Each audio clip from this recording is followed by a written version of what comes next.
नवी मुंबईच्या एपीएमसी मार्केटमध्ये पावसाळ्यात भाज्यांचे दर कडाडले असताना टोमॅटोचे दर देखील वाढले असल्याचे चित्र आहे। मागच्या आठवड्यात 70 ते 80 रुपये किलोने विकला जाणारा टोमॅटो थेट 100 पार केला आहे। त्यामुळे सामान्य नागरिकांना याचा चांगलाच फटका बसला आहे। नवी मुंबईत कर्नाटक बेंगळुरू मधून टोमॅटोची आवक होते। आवक चांगली असली तरी ग्राहक नाही।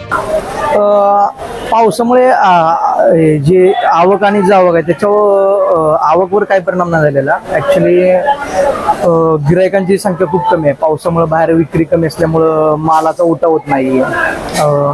डिमांड कमी आहे, सप्लाय पण व्यवस्थित आहे, पण गिरायक होत नसल्यामुळे मग मालांच्या किमती कमी झाल्या आता।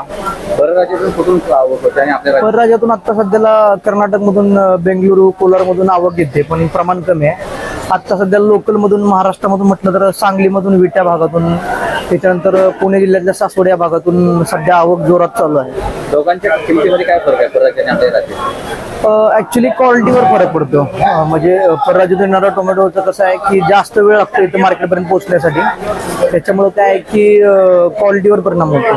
किमतीमध्ये काय फरक आहे? किमतीमध्ये 4-5 रुपयांचा फरक पडतो त्याच्यामध्ये। सध्याची आवक कशी आहे मार्केट? आवक व्यवस्थित आहे, फक्त डिमांड कमी आहे।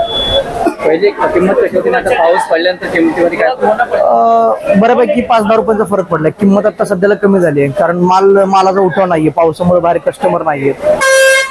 नाव काय तुमचं? माझं नाव गणेश आनंद जाधव।